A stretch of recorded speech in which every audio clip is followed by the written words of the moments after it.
शिव महापुराण की कथा में तुमरुका जी चंचुला देवी से कहते हैं, जब कोई शंकर की कथा सुनकर जाता है, उसके मुख का दर्शन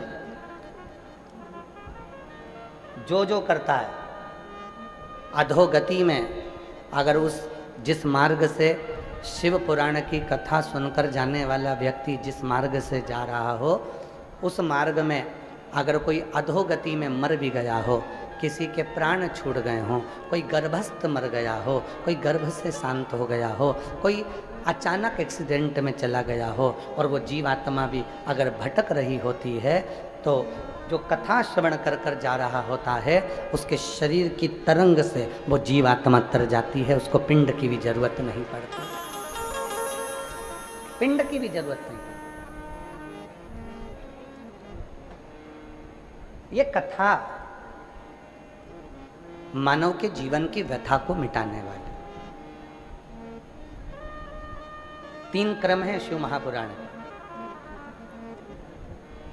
शिव महापुराण की कथा 3 बातों को मार्गदर्शन करती है।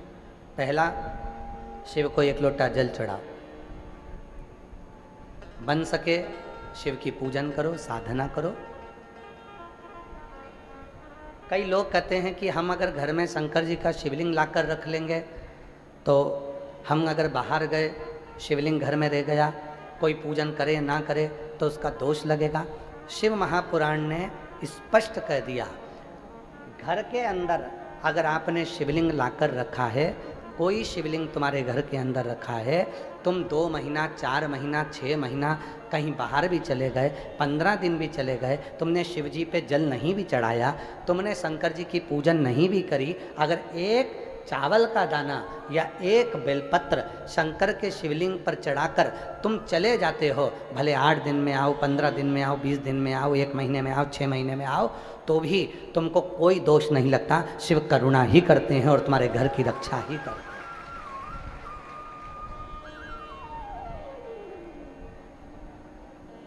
शिव करुणा करते हैं, शिव रक्षा करते हैं।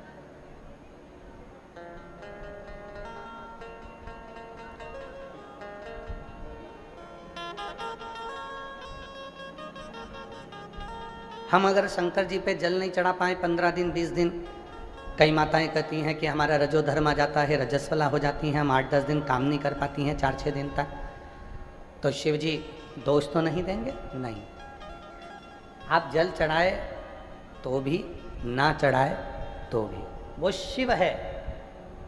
पिता कभी अपने बच्चों को अपशब्द नहीं कहता, और मान लो गुस्से में आकर अपशब्द कह भी देता है, तो पिता अंदर से उसको बद्दुआ नहीं देता, वो दुआ ही देता है कि जैसा भी है मेरा है, मेरा।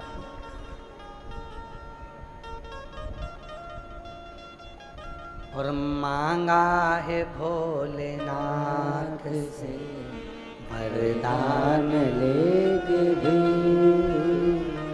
मांगा है भोलेनाथ से वरदान लेके भी, तेरी कृपा बनी रहे जब तक है जिंदगी, तेरी कृपा बनी रहे जब तक है जिंदगी, मांगा है भोलेनाथ से वरदान लेके भी, मांगा है भोलेनाथ से वरदान लेके भी, तेरी कृपा बनी रहे जब तक है जिंदगी, तेरी कृपा बनी रहे जब तक है जिंदगी, मांगा है भोलेनाथ से वरदान लेके भी, मांगा है भोलेनाथ से वरदान लेके भी। एक वर चाहिए कि उसकी कृपा, उसकी करुणा, उसकी उदारता, उसकी दया बनी रहे, उसकी।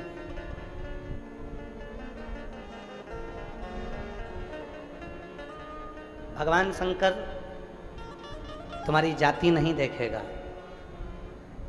ब्राह्मण हो, क्षत्रिय हो, वैश्य हो, शूद्र हो। शिव जी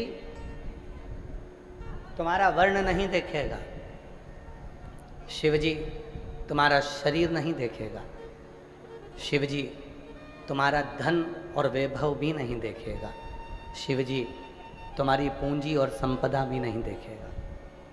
शिव अगर कुछ देखेगा तो निर्मल मन सो मोहि पावा, और मोहि छल छिद्र कपट ना भावा।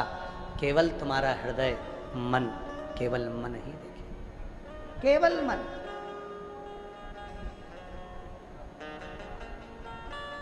मन के सिवा कुछ नहीं। और मन के सिवा उसको चाहिए भी क्या?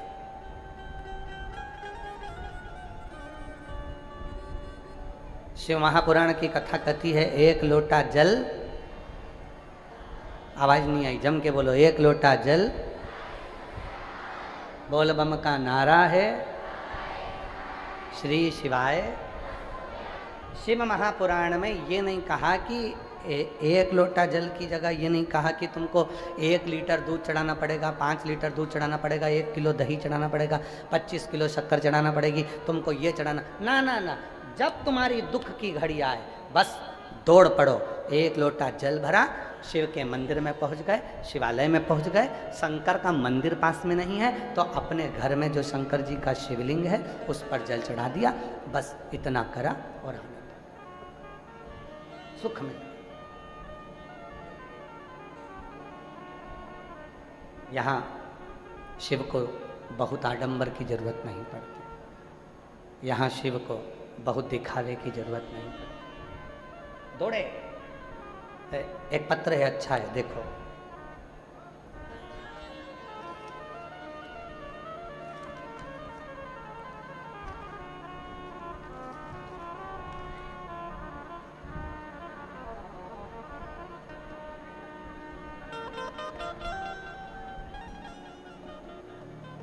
मैं रजनी, पति का नाम वेद प्रकाश, निवासी श्री गंगानगर, जिला राजस्थान। पत्र को एलईडी पर पढ़ सकते हो और कहीं बैठी हों तो हाथ हिला सकती हैं और आ सकती हैं। मैं रजनी, पति का नाम देव प्रकाश, निवासी श्री गंगानगर, जिला राजस्थान की हूँ। गुरुजी आप ही हैं, आ जाओ, आ जाइए। गुरुजी मैं क्या कहूँ, मेरे भोले बाबा का गुरुजी मेरी लड़की राधिका जी, जो केवल 7 साल की है, जो कि जन्म टाइम से डॉक्टर ने लीवर खराब बता दिया था। धीरे धीरे गुरुजी डॉक्टर ने मेरी लड़की को, जब वो बड़ी होती चली गई तो उसका लीवर और ख़राब हो गया। आखिरी में डॉक्टर ने खाना पीना सब मना कर दिया था। पिछले साल डॉक्टर ने ऑपरेशन का बोल दिया था, पर डॉक्टर का बोलना था लीवर का ऑपरेशन अगर इस लड़की का हो रहा है तो इसकी जो बच्चेदानी है वो भी निकालना ही पड़ेगी, क्योंकि लीवर पूरा सड़ चुका है, खराब हो चुका है, इसकी बच्चेदानी तक वो पहुंच गया। 7 साल की लड़की का अगर मैं बच्चादानी निकलवा दूं तो आने वाले समय में फिर इसका विवाह कैसे हो। गुरुदेव मन में बहुत दुख हुआ, गुरुजी हम इतने दुखी हो गए कि ऑपरेशन कराएं कि ना कराएं। ऑपरेशन कराने का डॉक्टर बोल रहा है कि ज़रूरी है, ऑपरेशन नहीं कराओगे तो और तकलीफ होगी, और ऑपरेशन कराऊं तो बच्चादानी भी निकालना पड़ेगी, और लड़की की उम्र केवल 7 साल है। अब करूं तो करूं क्या। गुरुजी मैं बहुत परेशान हो गई, दिन रात रोने लगी, मैं दिन रात रोने लगी। फिर मैंने टीवी पर, आस्था चैनल पर आपकी कथा सुनी, जो पंजाब भटिंडा में 10/3/2025 को चल रही थी। गुरुजी उसी समय मैं अपनी बेटी को लेकर पंडाल में पहुंच गई। गुरुदेव मुझे नहीं मालूम था, मैं भटिंडा पहली बार आई थी गंगानगर से। अपनी लड़की को लेकर आस्था चैनल पर कथा सुनते सुनते मैं भटिंडा पहुंच गई। भटिंडा के पंडाल में मैं बैठ गई, अपनी लड़की को बिठा लिया, कथा सुनाई। वहाँ आप कहते हो कि कथा के पंडाल में जो मांगो वो मिलता है। मैं अपनी बेटी राधिका को उसके पेट पर और उसके शरीर पर कथा पंडाल की मिट्टी लगाती रही, साथ साथ मैंने उसको कथा सुनाई। एक पंडाल नहीं गुरुजी, मैं 4 पंडाल में उसको लेकर पहुंच गई और बाबा की ऐसी कृपा हुई। आज मैं भटिंडा के ही कथा में धन्यवाद देने के लिए आई हूँ। डॉक्टर ने कह दिया लीवर काम करने लगा, अब ऑपरेशन की ज़रूरत नहीं है, मेरी बेटी पूरी ठीक हो गई है। गुरुदेव, आज मैं बाबा को धन्यवाद देने के लिए आई हूँ। सारी रिपोर्ट नॉर्मल आ गई। अब मेरी बेटी का ना बच्चेदानी निकालना है, ना ऑपरेशन करना है और लीवर भी काम करने लगा। मैं प्रणाम करती हूँ। एक पत्र और बड़ा सुंदर है, देखिए कितना सुंदर पत्र। जरा पत्र को पढ़ा करो आप लोग भी साथ में। मेरा नाम भूमिका है, मैं सुरतगढ़ के जिला गंगानगर से हूँ। कहीं बैठी हूँ तो हाथ हिला सकती हैं। मेरा नाम भूमिका है, मैं सूरतगढ़ के जिला गंगानगर से आई हूँ। कहीं बैठी हूँ तो आ सकती हैं। गुरुजी, एक लोटे जल का मैं महिमा का क्या गुणगान करूं। मुझे लंबे समय से सोराइसिस की बीमारी थी। मैंने 2025 में सिरसा की कथा पंडाल में सुनी। उसके बाद में सीहोर गई, वहाँ जाकर कंकर शंकर का पूजन किया और कंकर शंकर घर लेकर आई। सीहोर का रुद्राक्ष गलाकर शिव पर जल चढ़ाया और स्वयं को लगाया। 40 दिन तक लगातार शंकर पर जल चढ़ाती रुद्राक्ष का और वो अपने शरीर पर लगा लेती। गुरुजी, मैं नहीं जानती थी कि मेरी ज़िंदगी में इतने सालों से सोराइसिस की बीमारी थी। डॉक्टर तो कह रहा था कि ये बीमारी मरते दम तक रहेगी, शरीर ठीक नहीं होगा। दवाई खाते खाते कई सालों हो गए पर सोराइसिस की बीमारी ठीक नहीं हुई और केवल 40 दिन निकले गुरुजी, और बाबा की कृपा से आज मैं पूरी ठीक होकर बाबा को प्रणाम करने भटिंडा आई हूँ। यहाँ प्रणाम करने आई हूँ। मेरा नाम भूमिका है, मैं सूरतगढ़ के जिला गंगानगर से आई हूँ। कहीं बैठी हूँ तो आ सकती हैं। शिव तत्व किसको कहते हैं?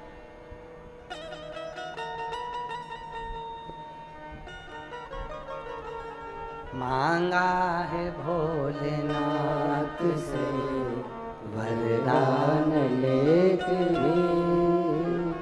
मांगा है भोलेनाथ, बोलो बोलो बोलो, वरदान लेके तेरी कृपा बनी रहे जब तक है जिंदगी, तेरी कृपा बनी जब तक है जिंदगी। मांगा है भोलेनाथ से वरदान लेके, मांगा है भोलेनाथ से वरदान लेके, तेरी कृपा बनी रहे जब तक है जिंदगी, तेरी कृपा बनी रहे जब तक है जिंदगी। मांगा है भोलेनाथ से वरदान लेके, मांगा है भोलेनाथ से वरदान लेके। ऐसे दयालु नाथ से रिश्ता बनाइए, ऐसे दयालु नाथ से रिश्ता बनाइए, मिलता रहेगा आपको जो कुछ भी चाहिए, मिलता रहेगा आपको जो कुछ भी चाहिए। ऐसा करिश्मा होगा जो हुआ कभी नहीं, ऐसा करिश्मा होगा जो हुआ कभी नहीं। मांगा है भोलेनाथ से वरदान एक ही वर है, एक ही वरदान है, बस तेरी कृपा बनी, तेरी। शिव महापुराण कथा के 3 क्रम बताए।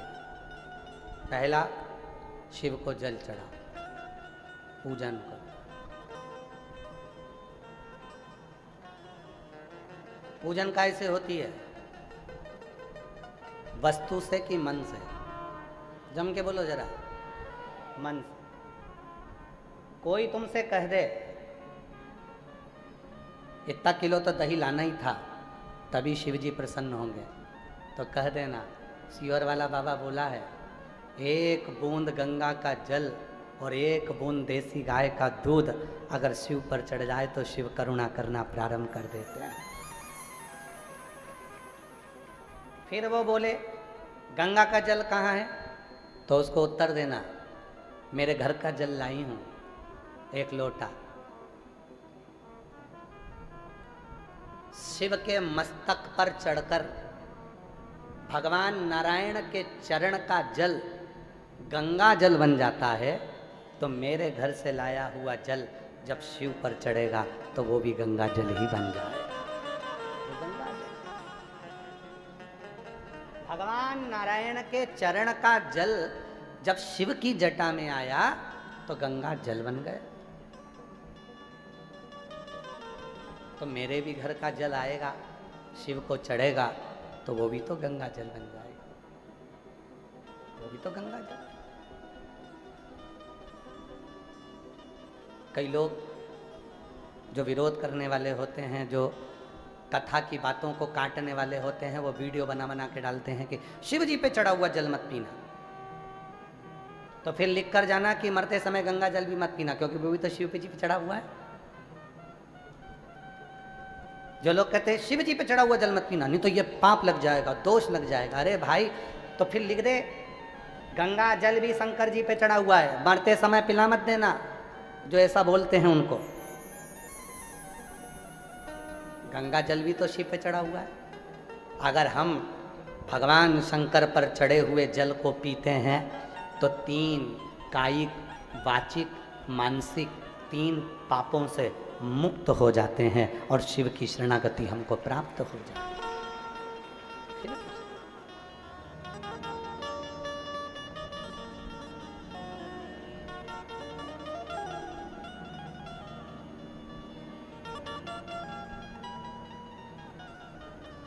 शिव शरणागति प्राप्त हो गई, सुख का अनुभव। एक लोटे जल का जो कर्ज है वो कोई साधारण नहीं है। एक हकीकत की कथा है इसी कलिकाल की।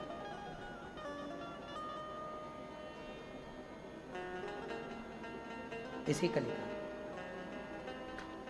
1935 ईस्वी की कथा, इसी कलिकाल की, ग्वालियर के पास की है।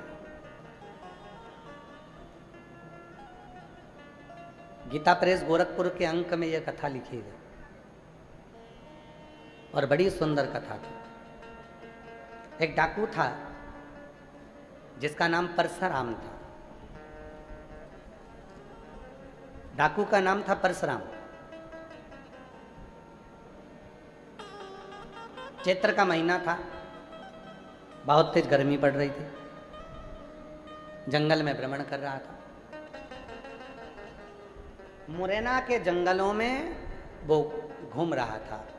उसके साथ के जितने भी डाकू थे वो इधर उधर पानी को ढूंढने के लिए चले गए थे। उसको भी प्यास लग रही थी। 2 दिन से वो मुरैना के जंगल में, ग्वालियर के जंगलों में घूमता रहा, पानी नहीं मिला। ढूंढ ढूंढ के थक गया, पानी नहीं मिला। पानी मिल ही नहीं रहा। क्यों बढ़ा रहे हो? तब पानी नहीं मिला। मुरैना के जंगलों में वो ढूंढ ढूंढ के थक गया, पानी नहीं मिला, जल नहीं, जल मिल ही नहीं रहा। आखिरी में परशुराम डाकू ने विचार कर लिया कि अब तो मुझे मरना है, क्योंकि प्यास आदमी को फिर जल ना मिले तो वो मर जाए। व्यक्ति को भोजन नहीं मिले ना 4-6 महीने तक, वो नहीं मरेगा। पर अगर व्यक्ति को पानी ना मिले तो उसके प्राण छूट जाए। जल बहुत जरूरी, क्योंकि ये शरीर और ये पृथ्वी पूरी जल से है।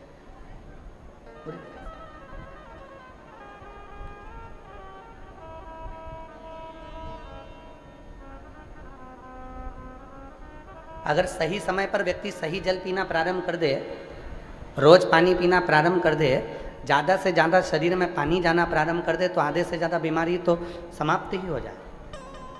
पर इतने आलसी लोग हो गए हैं कि पानी जब तक कोई दिखता नहीं है और किसी से मंगवाते नहीं है तब तक पीते भी नहीं, उठ के रसोई घर तक नहीं जाते, इतने आलसी।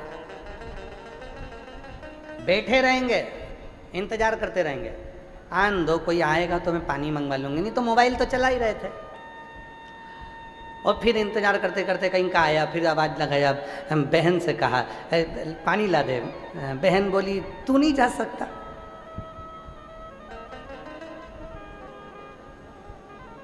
अच्छा, दुनिया की सबसे अच्छी लड़ाई बहन भाई की लड़ाई है, दुनिया की सबसे अच्छी लड़ाई।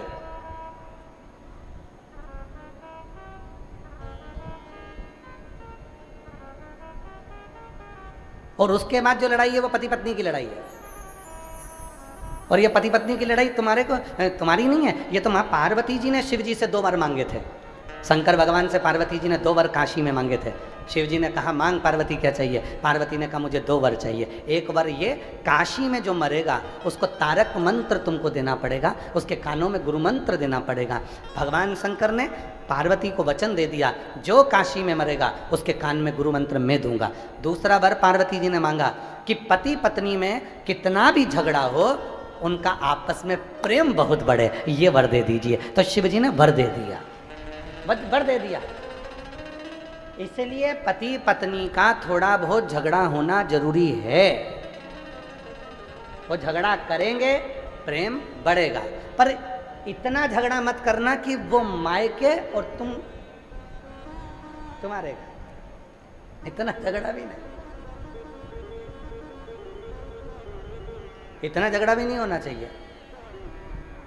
और नहीं तो मालूम पड़े, वो एक किस्सा आता है ना, एक पति नोट जोड़ रहा था, एक पति बैठकर नोट जोड़ रहा था, तो उसका कोई नोट फट गया होगा तो वो जोड़ रहा था। इतने में पत्नी आई मायके से और पत्नी ने आकर कहा क्या कर रहे हो?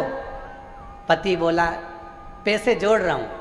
पत्नी खुश होकर बोली मुझे मालूम था, मेरा बर्थडे आ रहा है ना, उसके लिए जोड़ रहे हो? पति बोला नीरी पगली, 500 का नोट फट गया था तो जोड़ रहा,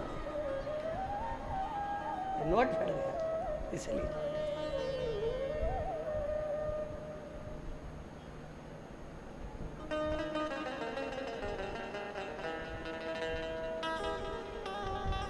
दुनिया की सबसे अच्छी लड़ाई है बहन भाई की लड़ाई, खूब जोरदार लड़ेंगे, झगड़ेंगे, रोएंगे, एक होएंगे, बाद में दोनों फिर झगड़ा करेंगे, फिर लड़ेंगे, फिर। पर ये कब तक लड़ते हैं? जब तक विवाह शादी नहीं होते, कुंवारे हैं तब तक लड़ते हैं, और विवाह के बाद में फिर दोनों झगड़ा करने वाली बात को याद कर कर अपने उस याद में कभी कभी आंसू भी आ जाते हैं, कभी कभी।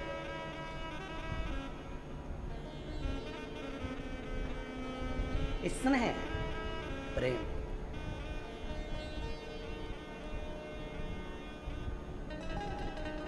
और यही वात्सल्यता है, यही स्नेह है। पानी परशुराम डाकू को नहीं मिला, हताश हो गया, नहीं, हताश होकर परशुराम डाकू ग्वालियर मुरैना के जंगलों में भ्रमण करता करता करता करता आगे पहुंचा तो एक मट्टी का ओटला बना हुआ था, उस ओटले पर शंकर जी का शिवलिंग रखा हुआ था। परशुराम डाकू ने देखा कि वो मट्टी का ओटले पर जो शंकर जी का शिवलिंग रखा हुआ है, वो शिवलिंग पूरा की पूरा टेढ़ा हो रहा है, पूरा की पूरा टेढ़ा हो रहा है, उसमें खड्डा हो गया और वो शिवलिंग पूरा तिरछा हो गया। परशुराम डाकू ने सोचा कि अब पानी नहीं मिल रहा है तो 5-10 मिनट घोड़े को बांधता हूँ और इस शिवलिंग को मैं अपनी तलवार से पकड़कर सीधा कर देता हूँ। परशुराम डाकू उतरा, घोड़े को बांधा और शिवलिंग को तलवार से सीधा करने लगा। शिवलिंग जब सीधा नहीं हो रहा था तो परशुराम डाकू ने शंकर जी से कहा भोले बाबा तुम मेरे गुरु हो, तुम मेरे गुरु हो, मैं भी डाकू और अच्छा नंबर 1 का, और तुम भी कम नहीं हो। मैं डाका डालता हूं धन का, तुम डाका डालते हो मन का, लोगों का दिल चुरा लेते हो, हृदय चुरा लेते हो। बाबा आप मेरे गुरु हो, मेरा नाम परशुराम है। मैंने सुना है परशुराम भगवान के भी आप गुरु रहे हो, तो मेरे भी गुरु हो।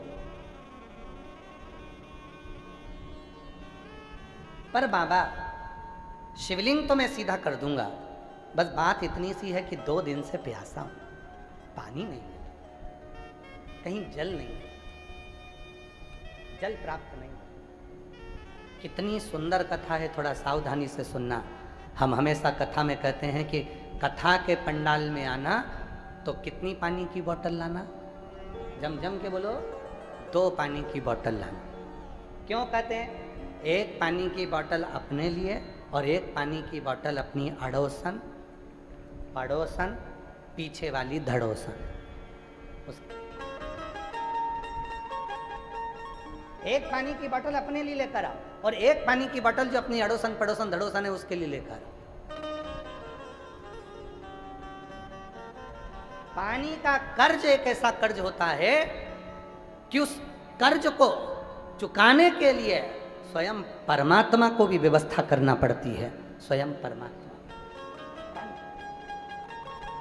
जब आप अपना ये जल, कल हम परसों के दिन हमारे अमरजीत सिंह जी मेहता जी को थोड़ा सा फीवर आया, बुखार आया, तो हम कथा कर जब पहुँचे तो हमने उनसे पूछा कि आपका बुखार वगैरह ठीक है? तो कहा गुरुजी बिल्कुल ठीक है और मैं कथा में आऊँगा। सुबह तो मैं होकर आया था, अभी वापस पहुँचूँगा।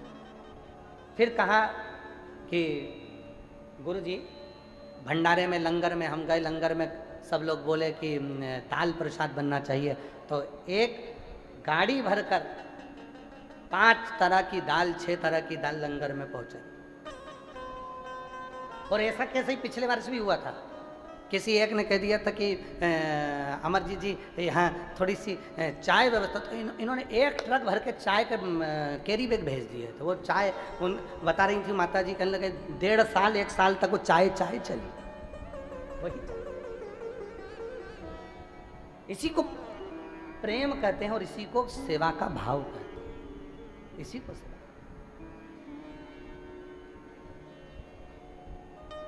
आप अभी वो बहन आई थी, कहाँ गई वो? अभी आई थी ना वो लेने के लिए बेलपत्र, कहाँ बैठी है? जरा खड़ी हो ना, कहाँ गई वो बता रही थी हम लोग आ रहे थे, 20 लोग गाड़ी में थे। हाँ, ये बहन बता रही थी 20 लोग गाड़ी में, बस में आ रहे थे और कहीं कौन सा गांव बोला था उसने, कौन सा गांव बोला था वहाँ, बस कोई गांव बताया था यहीं आसपास, वहाँ वो बस जो है उसकी 20 लोग उस बस में थे और वो बस कहीं डामाडोल हो गई, कहीं फंस पलटी। जितने लोग बस में आ रहे थे सब वहीं पर, एक गाड़ी वाला पीछे से आता है, सबके मुख पर श्री शिवाय नमस्तुभ्यम था। एक गाड़ी वाला आया, गाड़ी रोकी, सबको निकाल कर अपनी गाड़ी में बिठाया और बोलने लगा आप भटिंडा जा रहे हो, चलो मैं तुम्हें शिव पुराण तक छोड़कर आता हूँ, और लाकर यहाँ बिठा गया। तो बहन जी के शब्द है, जब बेलपत्र लेना ही थी, कहीं कौन सा गांव भी बताया था कि जहाँ वो बस डामाडोल होकर कहीं गिरी पड़ी, जो भी हुआ। गंगानगर से चले थे, कौन आया, कौन पहुंचा, कौन लेकर यहां छोड़ गया? सबको इकट्ठा कर कर बिठाकर, किसी की उंगली में खरोच ना आई, कोई दूसरा नहीं। ना जाने किस वेश में नारायण मिल जाए, कब वो आता है कब चला जाता है पता ही नहीं। क्या बात,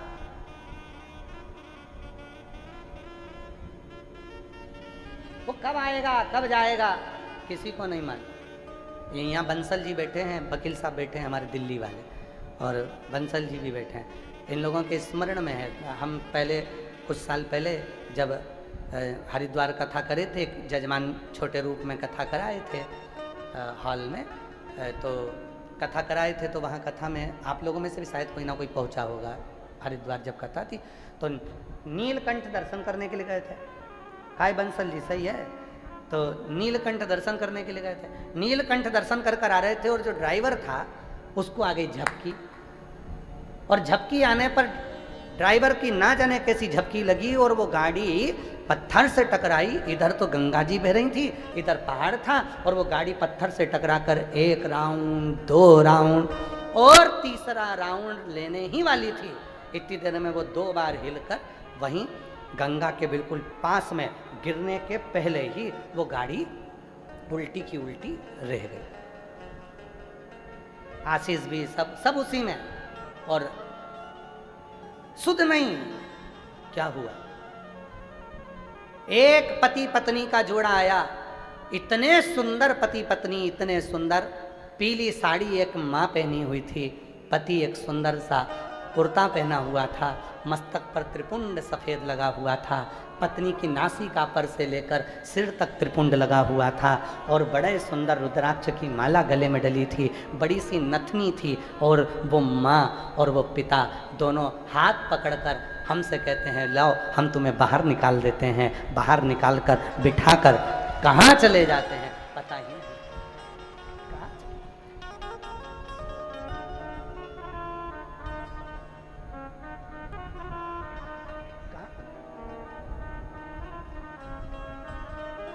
उसको पहचानना कठिन है, बहुत कठिन, बहुत कठिन। नाम है तेरा तारणहारा, कब तेरा दर्शन होगा। जिसकी प्रतिमा इतनी सुंदर, वो कितना सुंदर होगा, वो कितना सुंदर होगा। नाम है तेरा तारणहारा, कब तेरा दर्शन होगा।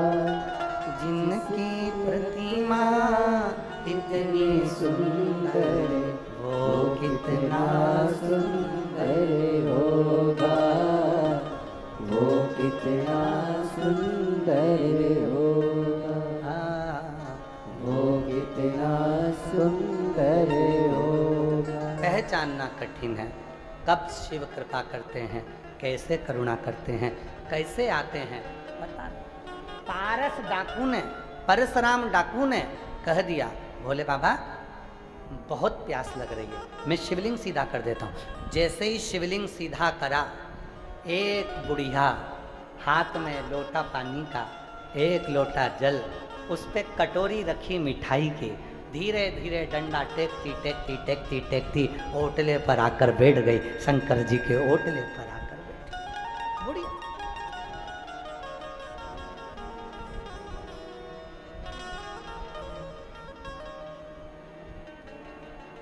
डंडा टेकते टेकते वो आई और ओटले पर आकर बैठ गई। बेटी, परशुराम डाकू को थोड़ा सा डर लगा, क्या पता कौन है। परशुराम डाकू ने पूछा तुम कौन हो? पास के गांव में रहती हूँ। अच्छा, यहाँ क्यों आई हो? शिव जी को 1 लोटा जल चढ़ाने आई। अच्छा, इतनी दूर क्यों आई? वहीं गांव में क्यों नहीं चढ़ा लिया? मेरा बेटा था, नर्मदा जी नहाने गया था, वहां से ये शिवलिंग लेकर आया था। एक ओटला बनाकर उसने यहाँ रख दिया था। वही आता था, पूजा करता था। एक बीमारी आ गई हमारे गांव में, मेरा बेटा भी मर गया, बहू भी मर गई, उसका लड़का भी मर गया, बस एक लड़की उसकी है, चंपा उसका नाम है, वो मेरे पास में रहती है, चंपा रहती है। अच्छा, अब वो नहीं है ना, तो कभी कभी जल चढ़ाने के लिए मैं आ जाती। माँ चढ़ाओ जल शिव जी को। बूढ़ी माँ ने कहा, मुझे ऐसा लगता है कि तुमको प्यास लगी है, जल तो मैं बाद में आकर चढ़ा दूंगी, लो तुम पानी पी लो। एक लोटा जल बूढ़ी माँ ने परशुराम डाकू को दिया, मीठे की कटोरी दे दी।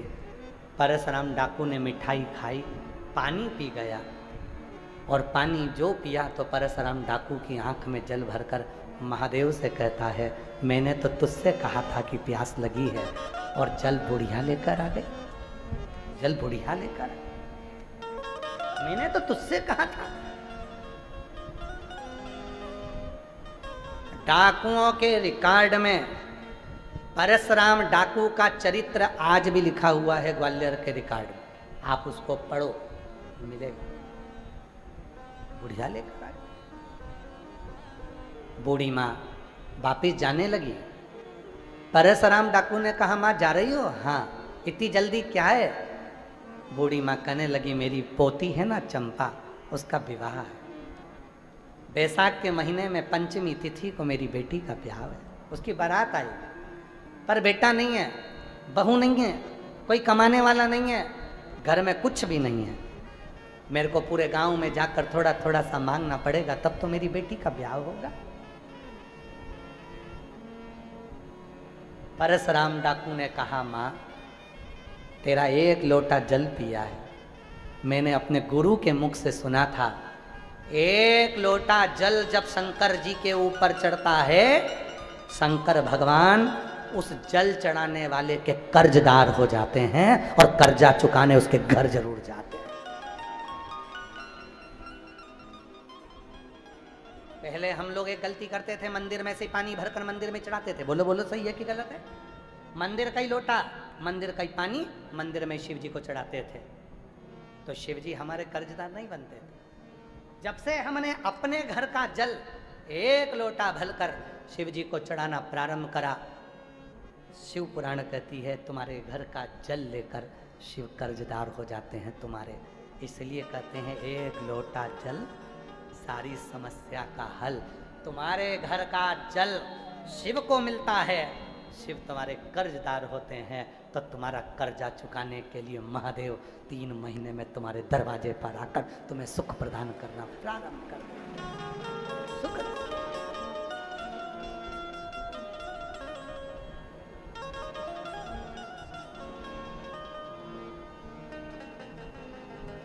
उसका स्मरण रहे, उसकी वो जब दुख आया तब वही आया।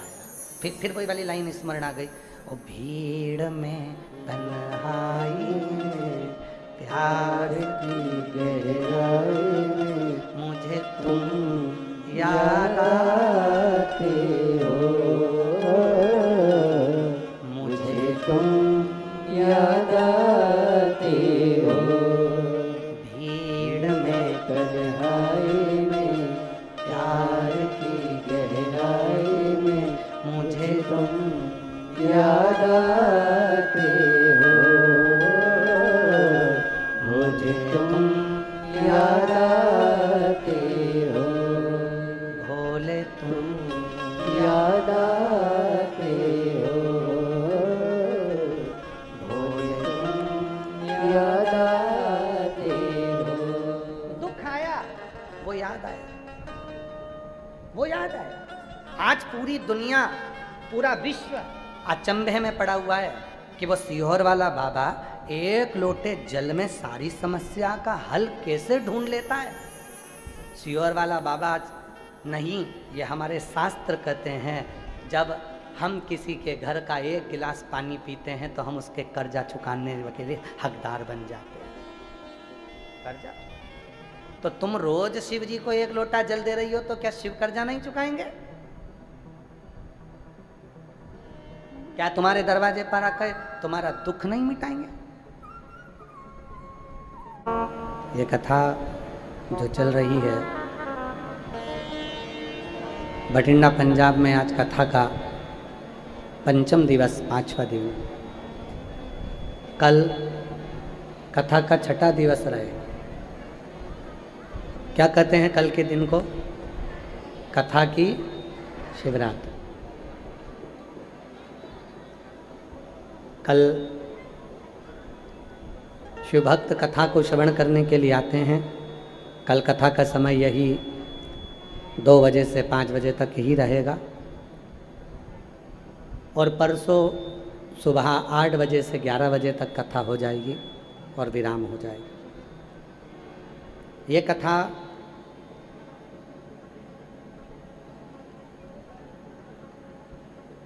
चौबीस जून को यहाँ भटिंडा पंजाब में विराम होगी। उसके बाद अनुष्ठान में हम रहेंगे 7 दिन तक। फिर 8 जुलाई से 14 जुलाई तक ऑनलाइन शिव महापुराण की कथा श्रवण करने का आप लोगों को सौभाग्य प्राप्त होगा। गुरु पूर्णिमा महोत्सव सीहोर कुबेरेश्वर धाम पर 24 तारीख से 24 जुलाई से प्रारंभ होगा, जो 28 जुलाई तक शिव महापुराण की कथा 5 दिन की रहेगी सीहोर में। 29 जुलाई को गुरु दीक्षा महोत्सव रहेगा, शिव दीक्षा उत्सव रहेगा और 30 जुलाई से 1 महीने का कावड़ मेला सीहोर कुबेरेश्वर धाम का प्रारंभ हो जाएगा। लोग अपने अपने घर से जल लाते हैं, कोई सीवन माँ का जल भरता है और माँ सीवन का जल भरकर 11 किलोमीटर तक पैदल पैदल पैदल पैदल बाबा को समर्पित करता है। कई लोग घर से जल लेकर आते हैं, रेलवे स्टेशन पर उतर कर कंधे पर ही कावड़ लेकर पैदल पैदल कुबेरेश्वर बाबा की भूमि पर चल देते हैं हृदय से। 12 ज्योतिर्लिंग पर जाकर तो लोग कावड़ नहीं चढ़ा सकते, पर 12 ज्योतिर्लिंग का जो मध्य बिंदु है कुबेरेश्वर धाम, जहाँ लोग कावड़ चढ़ाने के लिए आते हैं और 12 ज्योतिर्लिंग का पुण्य फल प्राप्त कर लेते हैं। जो प्रदोष की कावड़ है वो 25 अगस्त मंगलवार की पड़ेगी, भौम प्रदोष की, जिस दिन बाबा की प्रदोष की कावड़ जो भराती है उसको भरेंगे। मन सीहोर चलो ओ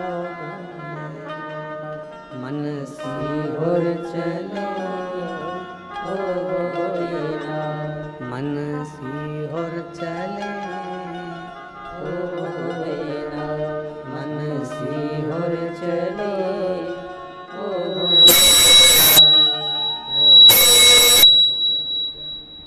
प्रभु आपकी जय हो।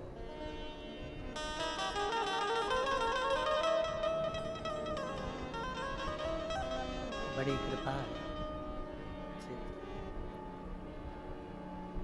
हृदय से बाबा को अपने मन का भाव कहेंगे, प्रार्थना करेंगे, विनय करेंगे, निवेदन करेंगे, विनती करेंगे। बाबा को अपने मन की बात कहकर बाबा को शंभो शंभो शंभो शंभो। जब एक बार सेट हो जाता है तो उसको बिगाड़ते क्यों हैं ये समझ में नहीं आता है। शंभो शंभो। हृदय से बाबा को प्रार्थना करिए, विनय करिए, निवेदन करिए, अपने मन की बात बाबा को कहिएगा, प्रार्थना करिए। सभी लोग साथ में बाबा को अपने मन का भाव करें।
दुख काटो हमारा, ओ भोला सब दुख काटो हमारा।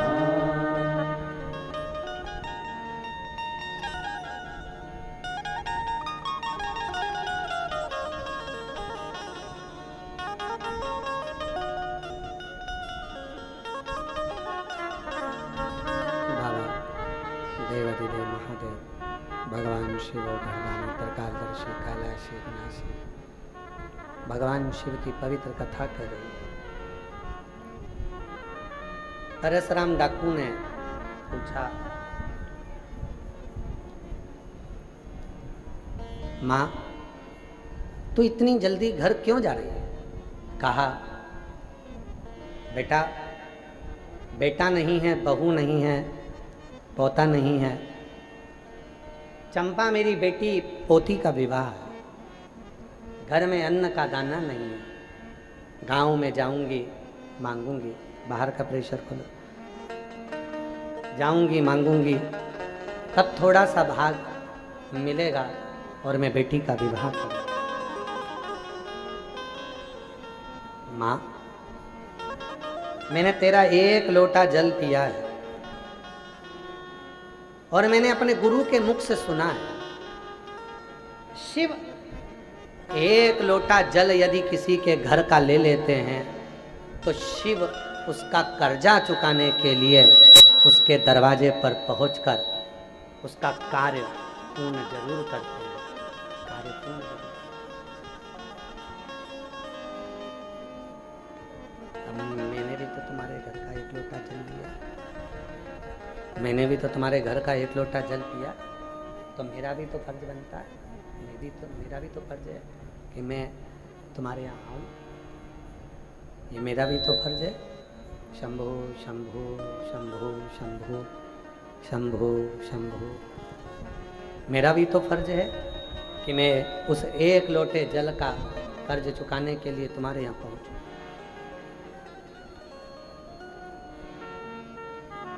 माँ अब तू बेटी का विवाह कर। देखिएगा जरा,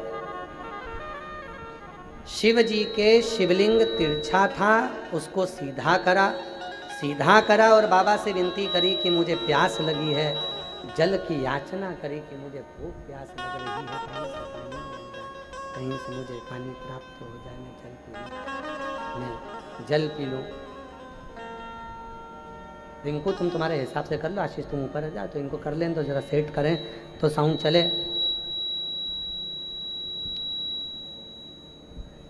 शंभो शंभो शंभो।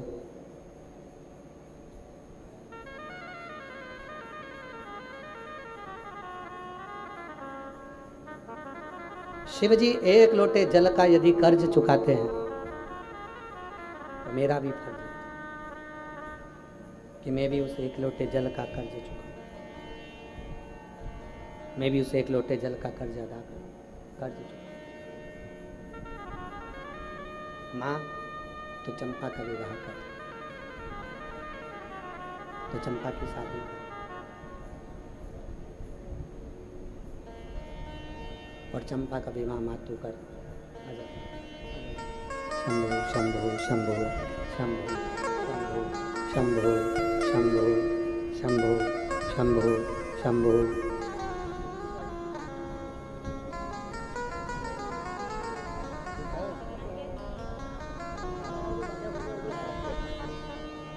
ये बेटी को ऐसे अच्छा अच्छा ठीक है आराम से।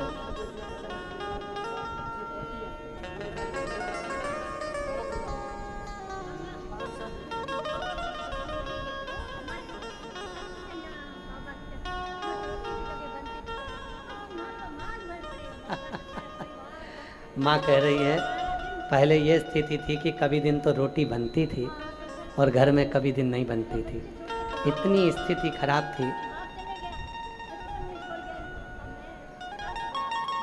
इतनी स्थिति खराब थी कि कुछ भी नहीं था। पर अब बाबा की कृपा से मालो माल हो गए, ये शिव की करुणा है, कृपा है।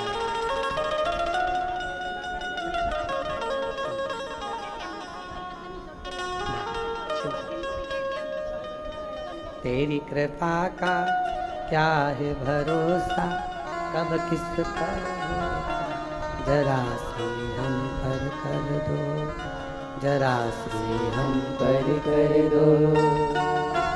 तेरी कृपा का क्या है भरोसा, कब किस पर हो जाए, जरा सी हम पर कर दो, जरा सी हम पर कर दो।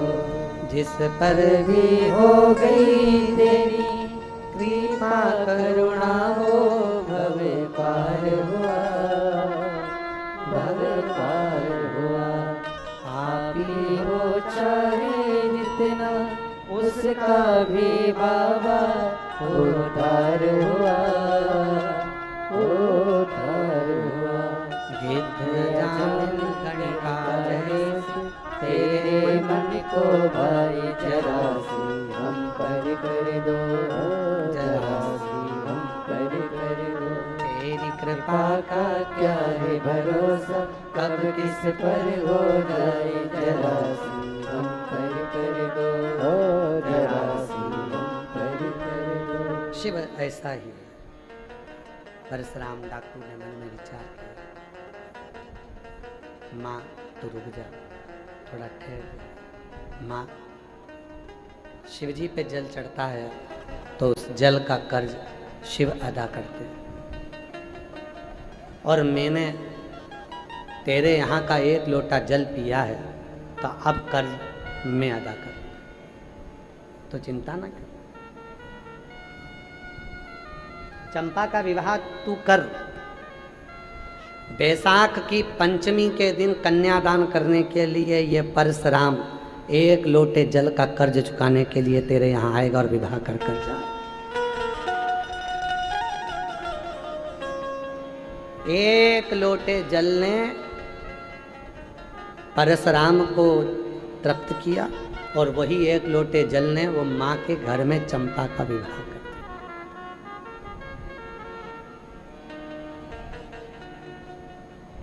ग्वालियर संभाग में परशुराम डाकू की लिस्ट को पढ़ना,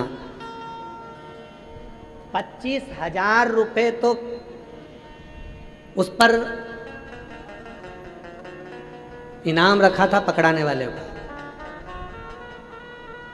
और 5,000 रुपए अलग से इनाम था पुलिस की ओर से पकड़ाने वाले। 30,000 रुपए इनाम था परशुराम डाकू पर, 30,000। और जब 30,000 रुपए इनाम परशुराम डाकू पर था, 30,000 रुपए का इनाम परशुराम डाकू पर बना हुआ था, बूढ़ी माँ घर आई। चंपा ने कहा, माँ, दादी, आज तो तू बड़ी लेट हो गई आने में, बहुत देर हो गई तुझे आने में। क्या बात है दादी?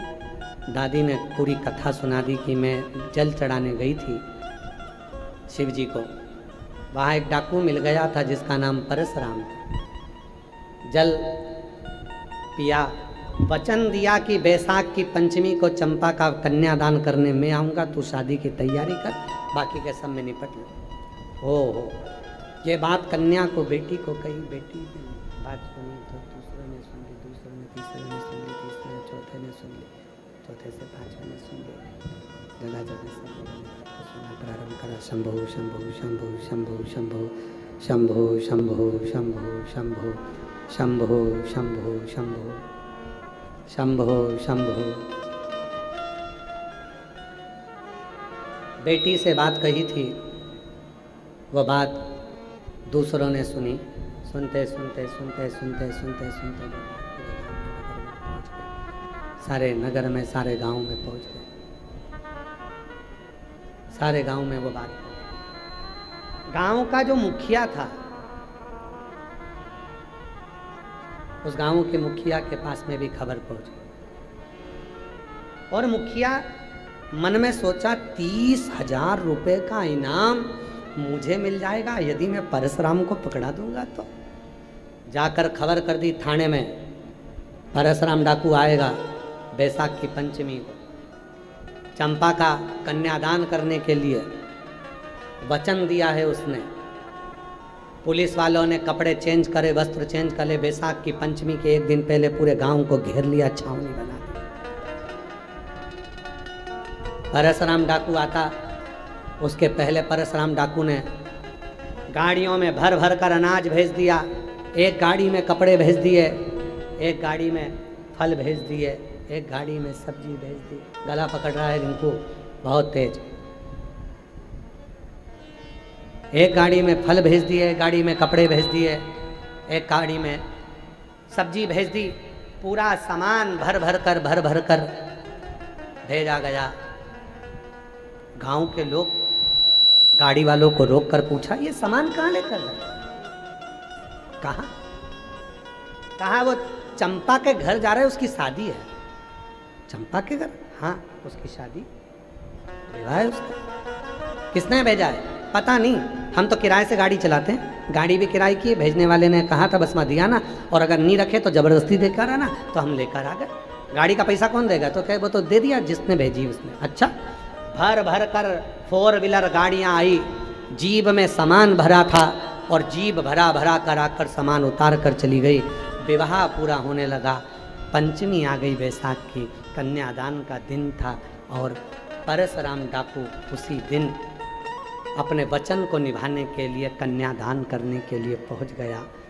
अंदर गया, कन्या शादी पूरी हो चुकी थी, कन्यादान का समय था। परशुराम ने कन्यादान करा, सोने की असरफियाँ दी और वहाँ से चला। इतने में तो बाहर पुलिस ने घेरा। परशुराम ने हाथ जोड़कर कहा कि वो बेटी का विवाह है, इस मंडप को खराब मत करो, गांव के बाहर चलते हैं, वहाँ देखा जाए। गांव के बाहर गया परशुराम डाकू और जो फायरिंग पर फायरिंग हुई, बंदूक इधर से पुलिस की, इधर से डाकुओं की चलना प्रारंभ हुई। आखिरी में परशुराम डाकू उसी शिव जी के ओटले के सामने खड़े होकर अपने आप को समर्पण करता है पुलिस को। अपने इस शिव के एक लोटे जल में, इस शंकर के एक लोटे जल में, भगवान शंकर के एक लोटे जल में मेरी जिंदगी को बदल दिया। भगवान शंकर के एक लोटे जल ने मेरे जीवन को बदल दिया। मेरा ये जीवन अब मैं समर्पित करता हूँ, समर्पण करता हूँ।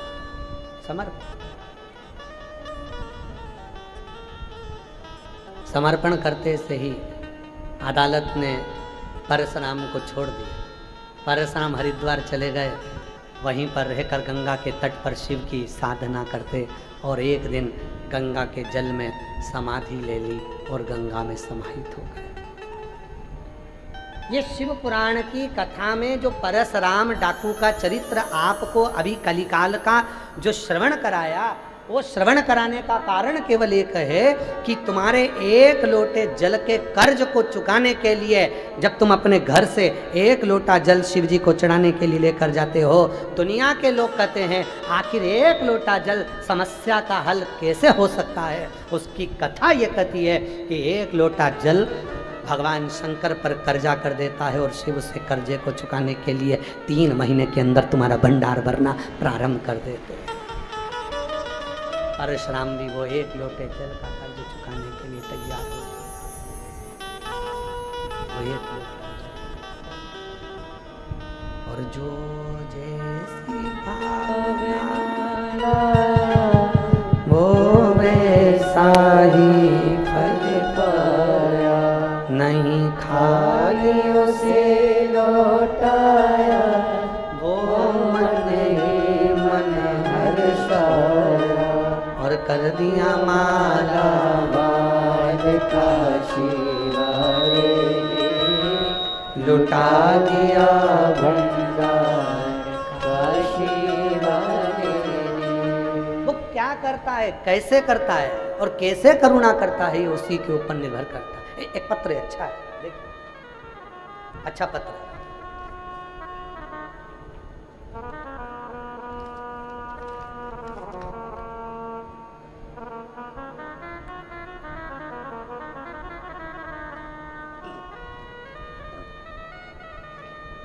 मेरा नाम ममता रानी, पति का नाम पवन कुमार, किशनपुरा, एलनाबाद, सिरसा। कहीं बैठी हो तो हाथ हिला सकती हैं और आ सकती हैं। बाबा से विनय करती हूँ कि हर साल खुशियों भरा पत्र लिखूं। गुरुजी, मैं श्री पदमजीत जी मेहता जी को, अमरजीत सिंह जी मेहता जी को बहुत बहुत साधुवाद देती हूँ, जिन्होंने इस कथा की दिव्यता 3 वर्षों से लगातार हमको श्रवण करा रहे हैं। गुरुदेव, 1 लोटे जल और पशुपति व्रत का मैं क्या वर्णन करूं। मेरा बेटा बीटेक इंजीनियर की पढ़ाई करना चाहता था और तैयारी करवाने के लिए मेरे पास इतना धन नहीं था। उसकी तैयारी किस बड़े इंस्टीट्यूट से करवा सकूं, और हमने भगवान के भरोसे ऑनलाइन बेंच लिया और मेरे बेटे ने गांव की छोटी सी लाइब्रेरी में जाकर पढ़ाई करना शुरू करा। और कुछ दिनों के बाद में मेरे बेटे ने जेई का पेपर दिया और मेरी बेटी भी 16 साल की थी। उसने कहा, बाबा मेरे भाई के लिए पशुपति व्रत करती हूँ, और उसने भी पशुपति व्रत किया। बाबा की ऐसी कृपा हुई गुरुदेव, बाबा ने मेरे बेटे को कुरुक्षेत्र NIT में बीटेक की पढ़ाई करने के लिए सिलेक्शन किया, और बाबा की कृपा से मेरा बेटा आज अपनी ही फील्ड के अंतर्गत कार्य में जुझारत हुआ। मैं बाबा को यहाँ पर प्रणाम करने के लिए आई हूँ। कहीं बैठी हो तो आ सकते हैं। अगला पत्र है, मेरा नाम अबना शर्मा, तहसील भादरा, जिला हनुमानगढ़, राजस्थान से हूँ। गुरुजी, मैं 4 साल से सरकारी नौकरी की तैयारी कर रही थी, पर कोई भी नौकरी नहीं मिली गुरुदेव। तब मैंने सोचा अब मेरी कभी भी जॉब नहीं लगेगी, और मैं हिम्मत हार गई।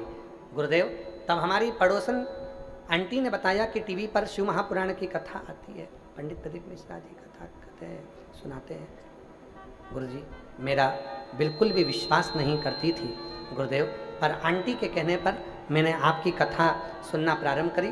2024 से टीवी पर कथा सुनना प्रारंभ करी, और बाबा की ऐसी कृपा हुई गुरुदेव, मैं सीहोर गई, कंकर शंकर की पूजन करी, और बाबा की कृपा से 5 पंडाल में कथा सुनने का फल ये मिला कि 1/1/2026 को मेरा राजस्थान पुलिस में सिलेक्शन हो गया। मैं बाबा को यहाँ प्रणाम करने के लिए आई हूँ।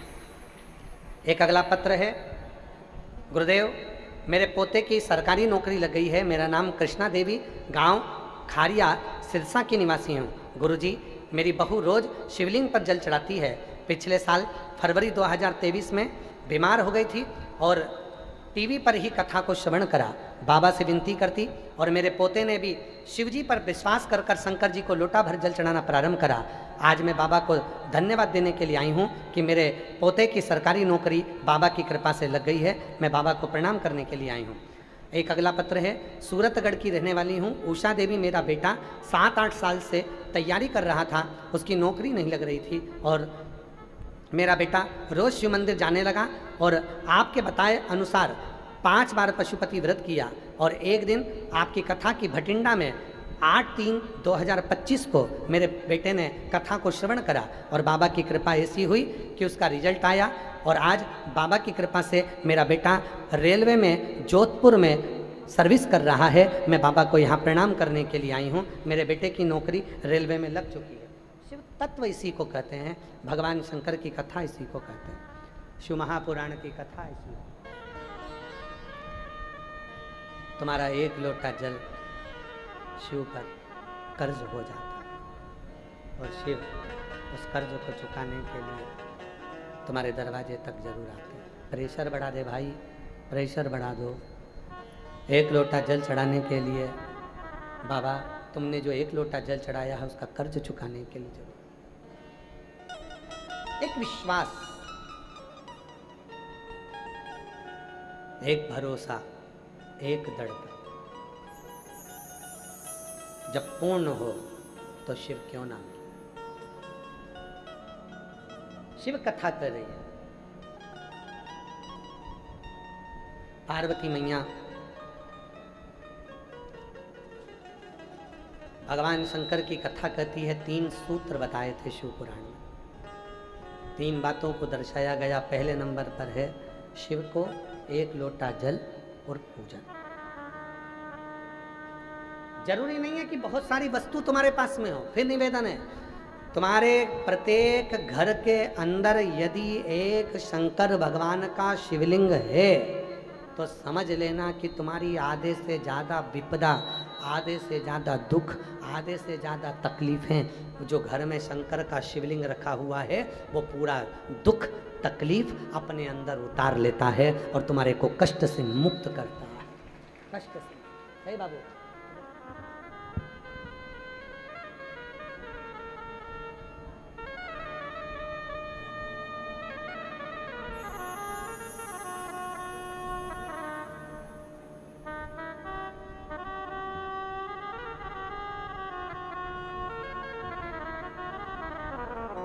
शिव तत्व कह रहा है, भगवान शंकर की कथा कह रही है।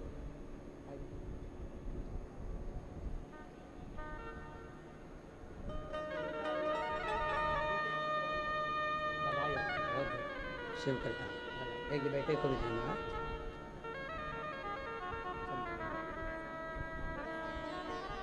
बाबा की कृपा है। शिव